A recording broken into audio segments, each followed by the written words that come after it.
Hello friends, मैं नीता भास्कर आप सभी लोगों का अपने यूट्यूब चैनल पर स्वागत करती हूँ। दुनिया को अपना सर्वश्रेष्ठ दीजिए और आपके पास सर्वश्रेष्ठ लौट कर आएगा, ये कहा है स्वामी दयानंद सरस्वती ने। तो फ्रेंड्स, आपको अपना सर्वश्रेष्ठ देना है, आपको अपना काम अच्छी तरीके से करना है, तो आपके पास उसका फल अवश्य मिलेगा। और आपको लगातार मेहनत करना है, लगातार प्रयास करना है और अपना कर्म करते रहना है। फ्रेंड्स, मैं हिस्ट्री और पॉलिटी दोनों की वीडियो लगातार डाल रही हूँ और आप लोगों से आशा करती हूँ कि वीडियो आप लोगों को पसंद आता होगा। अगर आप लोगों को वीडियो पसंद आता है तो आप उसे लाइक करें, कमेंट करें, शेयर करें और सब्सक्राइब जरूर करें, जिससे कि वीडियो को नोटिफिकेशन आप तक हमेशा पहुंचती रहे। तो फ्रेंड्स, आज मैंने टॉपिक लिया है गुप्तोत्तर काल का पार्ट 3, क्योंकि 2 टॉपिक मैंने करा दिए थे गुप्तोत्तर काल के और अभी एक टॉपिक और इसमें लास्ट बचेगा। 4th टॉपिक लेना पड़ेगा मुझे, क्योंकि जो भी क्वेश्चन मैं करा रही हूँ उसमें बहुत ही अच्छे क्वेश्चन हैं और वो एग्जाम में आते हैं और उसमें से बहुत सारे क्वेश्चन बनते हैं। इन्हीं सब में से क्वेश्चन पूछा जाता है, या आप गारंटी के साथ मैं कह सकती हूँ आप लोगों से। तो फ्रेंड्स, चलिए शुरू करते हैं और अपने टॉपिक पे आ जाते हैं।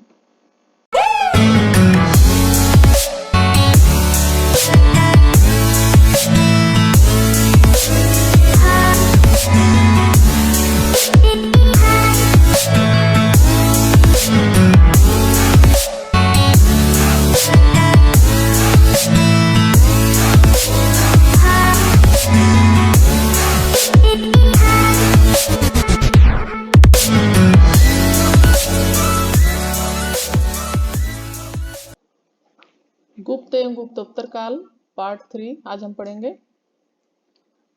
फर्स्ट क्वेश्चन है हमारा, धर्मशास्त्रों में भू राजस्व की दर क्या थी? 1/3, 1/4, 1/6 या 1/8? तो ये हमारा राइट आंसर है सी, 1/6। ठीक। सेकेंड क्वेश्चन हमारा, गुप्त साम्राज्य द्वारा निम्न में से किन्हें कर रहित कृषि भूमि प्रदान की जाती थी? ए है सैन्य अधिकारियों को, बी है सिविल अधिकारियों को, सी है ब्राह्मणों को, डी है दरबारी विद्वानों को। तो इसमें हमारा सेकंड क्वेश्चन में राइट आंसर क्या है? राइट आंसर हमारा है ब्राह्मणों को।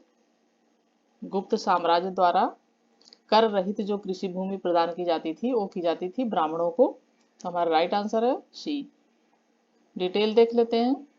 गुप्त काल में मंदिरों एवं ब्राह्मणों को जो भूमि दान में दी जाती थी उसे अग्रहार कहा जाता था। ये ध्यान रखें, क्या कहा जाता था? अग्रहार। ऐसी भूमि सभी प्रकार के करों से मुक्त होती थी। तो ये जो भूमि होती थी वो सभी प्रकार के करों से मुक्त होती थी तथा इनके ऊपर धारकों का पूर्ण स्वामित्व होता था। इस प्रकार के भूमि दान का एकमात्र उद्देश्य धार्मिक एवं शैक्षणिक था। ठीक। थर्ड क्वेश्चन हमारा, प्राचीन भारत में सिंचाई कर को कहते थे? ए है बिदक भागम, बी है हिरण्य, सी है उद्रंग और डी है उपरनिका। तो थर्ड क्वेश्चन का राइट आंसर हमारा है बिदक भागम। राइट आंसर हमारा है ए, बिदक भागम। डिटेल देख लेते हैं। प्राचीन भारत में सिंचाई कर को बिदक भागम अथवा उदक भाग कहा जा गया है। हिरण्य मौर्य काल में लिया जाने वाला नगद कर था। ये चीज ध्यान रखें, हिरण्य कौन सा कर था? ये जो है नगद कर था। ये मौर्य काल में लिया जाने वाला नगद कर था। गुप्त अभिलेखों में भूमि कर को क्या कहा गया है? उद्रंग कहा गया है। प्राचीन भारत की राजपूत युगीन संस्कृति में उल्लेख है कि उपरनिका भूमि पर अस्थायी तथा अस्थायी रूप से रहने वाले किसानों से लिया जाता था। तो ये जो गुप्त अभिलेखों में भूमि कर को क्या कहा गया है? उदंग्र कहा गया है। और प्राचीन भारत की जो राजपूत युगीन संस्कृति में उल्लेख है वो है उपरनिका भूमि पर अस्थायी और अस्थायी दोनों जो है, ये अस्थायी और अस्थायी जो दोनों रूप में किसान रहते थे उनसे लिया जाता था। ठीक है। फोर्थ क्वेश्चन हमारा है फ्रेंड्स, 3री शताब्दी में वारंगल प्रसिद्ध था। यह है तांबे के बर्तनों के लिए, बी है स्वर्ण आभूषणों के लिए, सी है लोहे के यंत्रों उपकरणों हेतु या डी हाथी दांत के काम हेतु। तो फोर्थ क्वेश्चन का हमारा राइट आंसर है सी, लोहे के यंत्रों और उपकरणों हेतु। तो ये किस लिए, वारंगल किस लिए प्रसिद्ध था? लोहे के यंत्रों और उपकरणों हेतु। फिफ्थ क्वेश्चन है हमारा फ्रेंड्स, तोरमाण किस जातीय दल का था? ए है सीथियन, बी है हूण, सी है यूची, डी है शक। तो हमारा इसमें से राइट आंसर हो जाता है फिफ्थ क्वेश्चन का बी, हूण। तोरमाण तो किस जातीय दल उसका दल का था? ये था हूण जातीय दल का। तो डिटेल देख लेते हैं। तोरमाण भारत पर दूसरे हूण आक्रमण का नेता था। मध्य भारत के एरन नामक स्थान से बारह प्रतिमा पर खुदा हुआ उसका लेख मिला है, जिससे पता चलता है कि धन्य विष्णु उसके शासनकाल के प्रथम वर्ष में उसका सामंत था। तो ये एरन जो था कहाँ है? वो है एमपी में। पिछली वीडियो में मैंने आपको बताया था कि एरन से जो है सती प्रथा का भी उल्लेख मिलता है। तो एरन नामक स्थान से ही बारह प्रतिमा पर इसका खुदा हुआ लेख मिला है, जिससे पता चलता है कि धन्य विष्णु उसके शासनकाल के प्रथम वर्ष का उसमें उसका सामंत था। ठीक। सिक्स्थ क्वेश्चन है हमारा, निम्नलिखित में से किसने हूण शासक मिहिर कुल को पराजित किया था? ए है बुद्धगुप्त, बी है यशोवर्मन, सी है शशांक, डी है प्रभाकर वर्धन। तो हमारा सिक्स क्वेश्चन का राइट आंसर है फ्रेंड्स बी, यशोवर्धन। मिहिरकुल हूण शासक तोरमाण का पुत्र था। तो जो मिहिरकुल था वो तोरमाण का पुत्र था तथा उसका उत्तराधिकारी था। मिहिरकुल अत्यंत क्रूर अत्याचारी शासक था। चीनी यात्री ह्वेनसांग तथा मंदसौर लेख के साक्ष्य से ज्ञात होता है कि सर्वप्रथम गुप्त नरेश बालादित्य तत्पश्चात मालव नरेश यशोवर्मन द्वारा मिहिरकुल को बुरी तरह पराजित किया गया था। ठीक।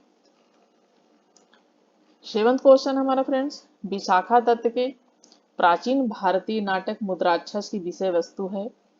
यह है प्राचीन हिंदू जनश्रुति के देवताओं और राष्ट्रों के बीच संघर्ष के बारे में। बी है एक आर्य राजकुमार और एक कबीली महिला की प्रेम कथा के बारे में। सी है दो आर्य कबीलों के बीच सत्ता के संघर्ष की कथा के बारे में। डी है चंद्रगुप्त मौर्य के समय में राज दरबार की दुर्विसंधियों के बारे में। तो सेवंथ क्वेश्चन का हमारा राइट आंसर है डी, चंद्रगुप्त मौर्य के समय में राज दरबार की दुर्विसंधियों के बारे में। एट्थ क्वेश्चन है हमारा फ्रेंड्स, निम्नलिखित कथनों को ध्यानपूर्वक पढ़िए। फर्स्ट है गुप्त सम्राट स्वयं के लिए दैवीय अधिकारों का दावा करते थे। दूसरा है उनका प्रशासन नितांत केंद्रीकृत था। थर्ड है उन्होंने भूमिदान की परंपरा को विस्तारित किया। उत्तर निम्न कूटों के आधार पर दीजिए। तो हमें निम्न कूटों के आधार पर उत्तर चुनना है। ए है एक, दो और तीन सही है, बी है एक और दो सही है, सी है एक एवं तीन सही है और डी है दो एवं तीन सही है। तो हमारा राइट आंसर है फ्रेंड्स सी, एक एवं तीन जो है सही है। कौन सा सही हमारा? एक तो एक सही है और ये है हमारा तीन सही है, बाकी ये हमारा रॉन्ग है। तो ये जो है इसमें से गुप्त सम्राट स्वयं के लिए दैवीय अधिकारों का दावा करते थे। उन्होंने भूमिदान की परंपरा को विस्तारित किया था। डिटेल देख लेते हैं। गुप्त साम्राज्य की शासन व्यवस्था राजतंत्रात्मक थी। मौर्य शासकों के विपरीत गुप्तवंशी शासक अपनी दैवीय उत्पत्ति में विश्वास करते थे। गुप्त शासकों ने भूमिदान की परंपरा को विस्तारित किया। गुप्त प्रशासन का स्वरूप केंद्रीकृत न होकर संघात्मक था। गुप्त राजा अनेक छोटे राजाओं का राजा होता था तथा प्रांतीय शासक अपने अपने क्षेत्रों में नितांत स्वतंत्रता का अनुभव करते थे। ठीक। नाइन्थ क्वेश्चन हमारा, कहा जाता है कि शतरंज का खेल उद्भूत हुआ था। ये है चीन में, बी है ईरान में, सी इंडोनेशिया में या डी भारत में। तो फ्रेंड्स जो है ये शतरंज का खेल कहाँ पे उद्भूत हुआ था? तो भारत में हुआ था, डी भारत। शतरंज का खेल भारत के गुप्त काल के दौरान उद्भूत हुआ था, जहां इसे चतुरंग के नाम से जाना जाता था। तो इसे पहले क्या कहा जाता था? चतुरंग। ये ध्यान रखिए आप, शतरंज को चतुरंग कहा जाता था। भारत से यह ईरान तत्पश्चात यूरोप में पहुंचा। तो ये जो शतरंज का खेल है वो हमारे भारत से बाहर जो है ईरान और तत्पश्चात यूरोप में जो है पहुंचा था। 10th क्वेश्चन हमारा, शूद्रक द्वारा लिखी हुई प्राचीन भारतीय पुस्तक मृच्छकटिकम का विषय था। जो शूद्रक ने लिखी थी मृच्छकटिकम, उसकी विषय वस्तु क्या थी? यह है एक धनी व्यापारी और एक गणिका की पुत्री की प्रेम गाथा। बी है चंद्रगुप्त द्वितीय की पश्चिम भारत के शकों पर विजय। सी है चंद्रगुप्त के सैन्य अभियान तथा शौर्यपूर्ण कार्य। डी है गुप्त राजवंश के एक राजा तथा कामरूप की राजकुमारी की प्रेम गाथा। तो 10th क्वेश्चन का हमारा राइट आंसर है ये। हमारा राइट आंसर क्या है इसमें? ये है एक धनी व्यापारी और एक गणिका की पुत्री की प्रेम गाथा है ये। तो शूद्रक मिच्छ कटिकम डिटेल में देखते हैं। नामक रचना से गुप्तकालीन शासन व्यवस्थाएं और नगर जीवन के विषय में रोचक सामग्री मिलती है। एक तो ये ध्यान रखें कि इसमें इससे जो मृच्छ कटिकम शूद्रक ने लिखी थी, इससे क्या क्या चीजें हमें मिलती है। एक तो गुप्तकालीन शासन व्यवस्था के बारे में जानकारी मिलती है, नगर जीवन के विषय में रोचक सामग्री मिलती है, इससे तत्कालीन समाज में होने वाले परिवर्तनों पर प्रकाश पड़ता है। तो बहुत ही महत्वपूर्ण चीज है कि उस समय की गुप्तकालीन तात्कालिक समाज में होने वाले परिवर्तनों पर भी इससे प्रकाश पड़ता है। यथा इससे पता चलता है कि उज्जैनी में कुछ शूद्र अधिकारी थे, अब उन्हें महाकाव्यों एवं पुराणों के श्रवण का अधिकार भी मिल गया था। जो पहले नहीं था इन्हें अधिकार महाकाव्यों पुराण सुनने का, तो उन्हें अब अधिकार मिल गया था। वस्तुतः इस ग्रंथ में चारुदत्त नामक, ये नाम याद रखें, चारुदत्त नामक ब्राह्मण सार्थवा एक गणिका की पुत्री बसंत सेना की प्रेम गाथा के शब्दों के रूप में वर्णन इसमें किया गया है। तो मृच्छ कटिकम जो है वो एक धनी व्यापारी और एक गणिका की पुत्री की प्रेम गाथा है। 11th क्वेश्चन हमारा, प्राचीन सांख्य दर्शन में किसका महत्वपूर्ण योगदान है? प्राचीन सांख्य दर्शन में किसका महत्वपूर्ण योगदान है? कपिल का, गौतम का, नागार्जुन का या चारवाक का? तो 11th का हमारा राइट आंसर है ये सांख्य जो है ये दर्शन है, ये कपिल मुनि थे जो उनके द्वारा है सांख्य कपिल। सांख्य दर्शन भारतीय दर्शन की प्राचीनतम संप्रदायों में परिगणित है। महर्षि कपिल को सांख्य दर्शन का प्रतिष्ठापक आचार्य माना जाता है। तो ये जो महर्षि कपिल थे महर्षि, उनको सांख्य दर्शन का प्रतिष्ठापक आचार्य माना जाता है। कहा जाता है कि उन्होंने सांख्य सूत्र एवं तत्व समास नामक ग्रंथों की रचना की थी। एक तो सांख्य सूत्र की और दूसरा आप याद रखें इसे तत्व समास नामक ग्रंथों की रचना की थी कपिल ने, महर्षि कपिल ने। 12th क्वेश्चन है हमारा, भारत में दार्शनिक विचार के इतिहास के संबंध में सांख्य संप्रदायों में संबंधित निम्नलिखित कथनों पर विचार कीजिए। फर्स्ट है, सांख्य पुनर्जन्म या आत्मा के आवागमन के सिद्धांत को स्वीकार नहीं करता है। सेकंड है, सांख्य की मान्यता है कि आत्मज्ञान ही मोक्ष की ओर ले जाता है, ना कि कोई ब्रह्म प्रभाव अथवा कारक। उपयुक्त कथनों में कौन सा से सही है? ए है केवल फर्स्ट, बी केवल सेकंड, सी केवल फर्स्ट और सेकंड दोनों, और डी न तो एक और ना ही दो। तो 12th का हमारा राइट आंसर है केवल दो, यानी बी हमारा राइट आंसर हो जाता है, केवल दो। ठीक। 13 क्वेश्चन हमारा, योग दर्शन के प्रतिपादक हैं। ये है पतंजलि, बी गौतम, सी जैमिनी, डी शंकराचार्य। तो योग दर्शन के प्रतिपादक जो हैं वो हैं पतंजलि, ये हमारा राइट आंसर हो जाता है पतंजलि। तो डिटेल देख लेते हैं। महर्षि पतंजलि को योग दर्शन का प्रतिस्थापक आचार्य माना जाता है। यद्यपि भारतीय परंपरा में योग साधना का इतिहास अत्यंत प्राचीन है। उपनिषद, महाभारत, भगवत गीता, जैन और बौद्ध मठों में योग संबंधी क्रियाओं का विवेचन प्राप्त होता है, तथापि सर्वप्रथम महर्षि पतंजलि ने ही सुसंबद्ध दार्शनिक सिद्धांत के रूप में योग का विवेचन किया, इसलिए इसे पतंजलि दर्शन भी कहा जाता है। ठीक। 14 क्वेश्चन हमारा, निम्नलिखित में से कौन एक अष्टांग योग का अंश नहीं है? निम्नलिखित में से कौन एक अष्टांग योग का अंश नहीं है? अनुस्मृति, प्रत्याहार, सी है ध्यान, डी है धारणा। तो इसमें हमारा राइट आंसर है ये अनुस्मृति। योग या अष्टांग योग जो होते हैं उसका ये अंश नहीं है अनुस्मृति। बाकी प्रत्याहार, ध्यान, धारणा ये सब अष्टांग योग के अंश हैं, भाग हैं। महर्षि पतंजलि ने योग को चित्त की वृत्तियों के निरोध के रूप में परिभाषित किया है। लगभग 200 ईस्वी पूर्व में महर्षि पतंजलि ने योग को लिखित रूप में संग्रहित किया और योग सूत्र की रचना की। योग सूत्र की रचना के कारण पतंजलि को योग का जनक कहा जाता है। उन्होंने योग के 8 अंग थे। ये कौन कौन से अंग थे देखिए, यथा यम, नियम, आसन, प्राणायाम, प्रत्याहार, धारणा, ध्यान और समाधि का वर्णन किया है। तो ये 8 अंगों के नाम है। यही अष्टांग योग है। अतः स्पष्ट है कि अनुस्मृति अष्टांग योग का अंश नहीं है। 15 क्वेश्चन है हमारा, महाभाष्य के लेखक पतंजलि समसामयिक थे। ए है चंद्रगुप्त मौर्य के, बी है अशोक के, सी है पुष्यमित सुंग के, डी है चंद्रगुप्त जो है प्रथम के। तो ये है जो है पुष्यमित्र सुंग। राइट आंसर हमारा क्या हो जाता है इसमें, पुष्यमित सुंग के। पतंजलि जो थे वो पुष्यमित सुंग के पुरोहित भी थे ये। तो ये जो है पुष्यमित सुंग के समकालीन थे। महाभाष्य के लेखक पतंजलि, इन्होंने महाभाष्य की रचना की थी पतंजलि ने, ये भी ध्यान रखें। पतंजलि शुंग वंश के संस्थापक शासक पुष्यमित्र शुंग 185 इस सन दिया हुआ है, 185 से 149 ईस्वी पूर्व के समकालीन थे ये। ठीक।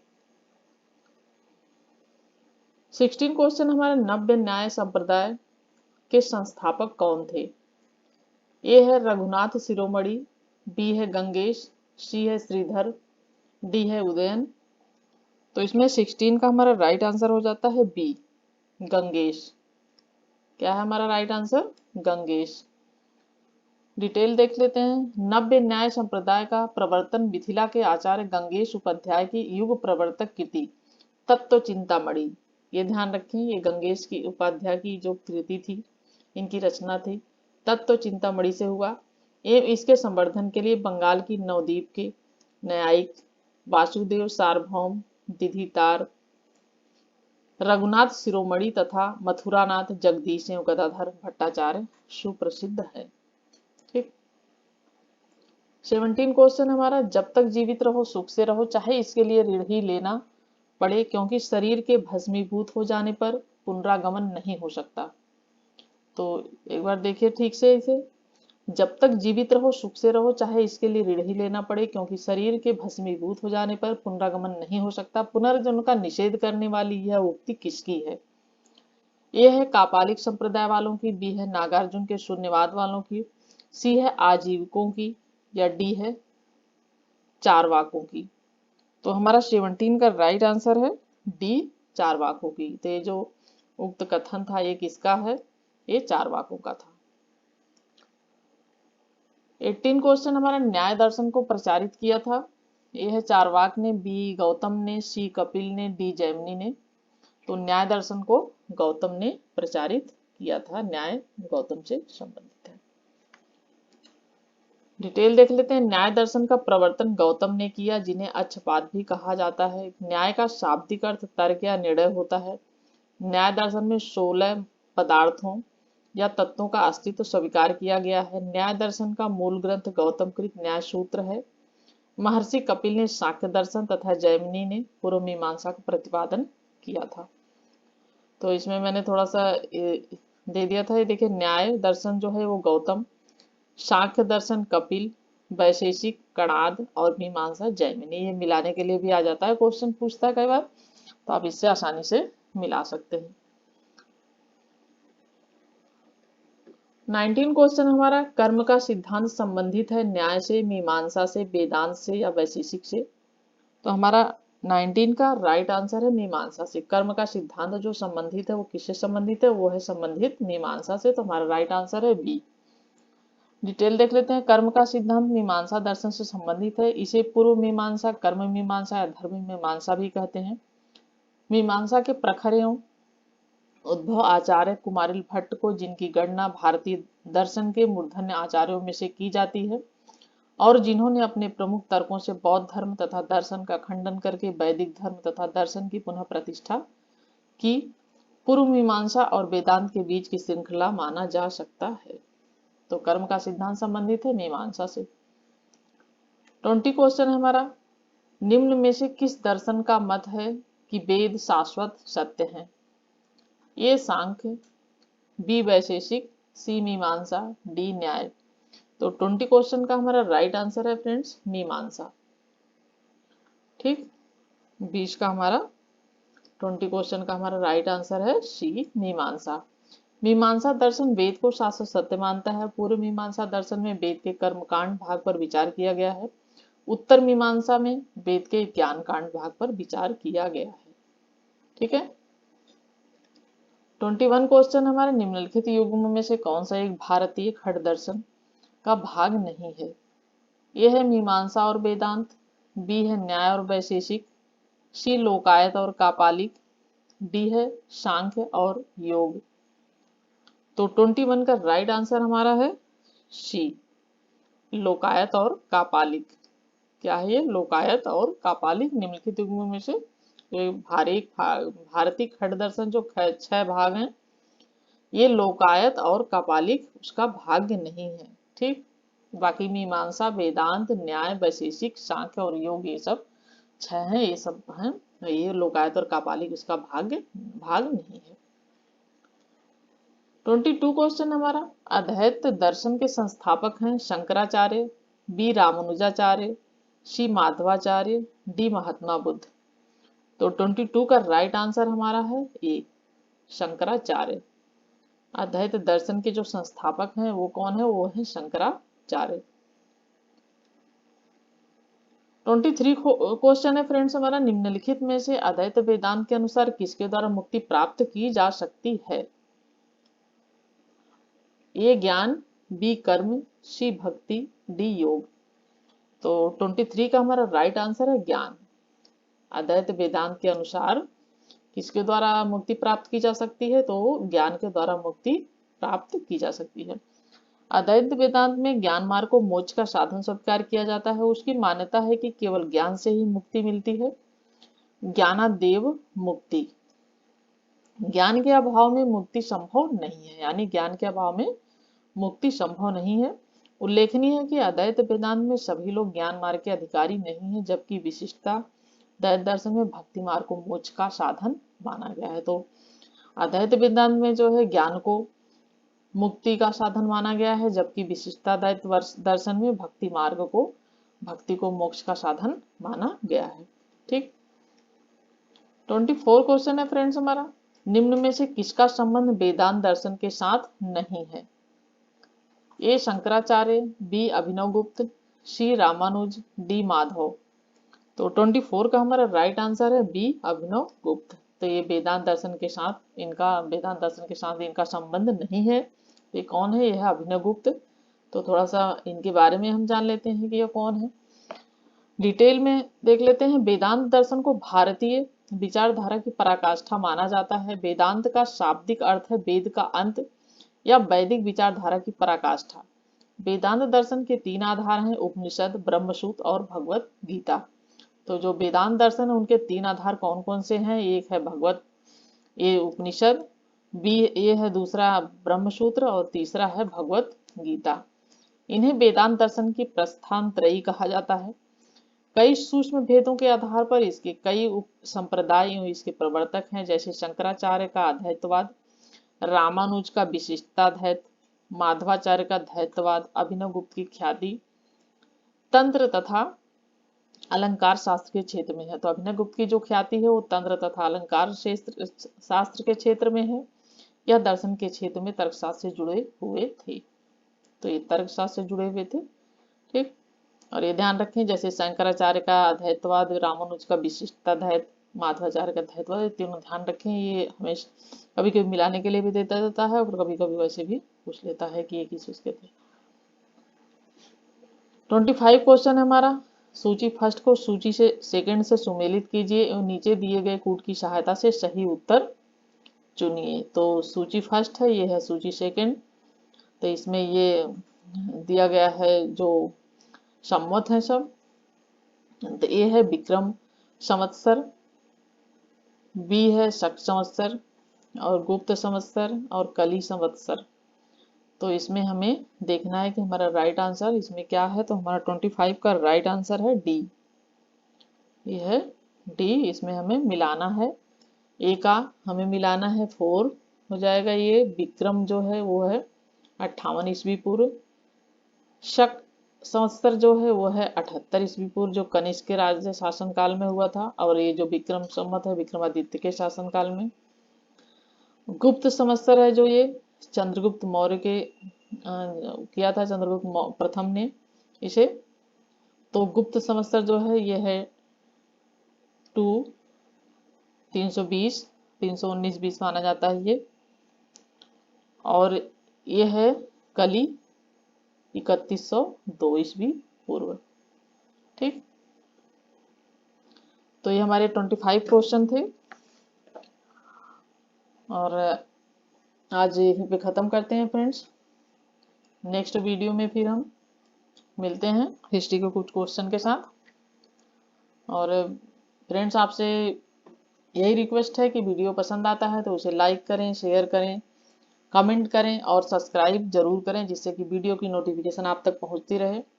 और फ्रेंड्स, मैं अब टेलीग्राम चैनल पर इसके PDF भी डाल रही हूँ, तो अभी मैंने डालना शुरू ही किया है, तो आप थोड़ा सा वेट कीजिए, थोड़े टाइम में ही वो सारी PDF मैं आप लोगों के लिए उपलब्ध करा दूंगी। तो आप टेलीग्राम चैनल ज्वाइन कर लीजिए, उसके लिए कोई आपको शुल्क नहीं देना है, आपको फ्री PDF मिलेगी, तो आप फ्री PDF वहाँ से प्राप्त कर सकते हैं टेलीग्राम चैनल ज्वाइन करके। लिंक जो है डिस्क्रिप्शन में वीडियो के दे दिया गया है, तो आप वहाँ जाके आप टेलीग्राम चैनल ज्वाइन कर सकते हैं। तो चलिए friends, thank you for watching video. Thank you friends.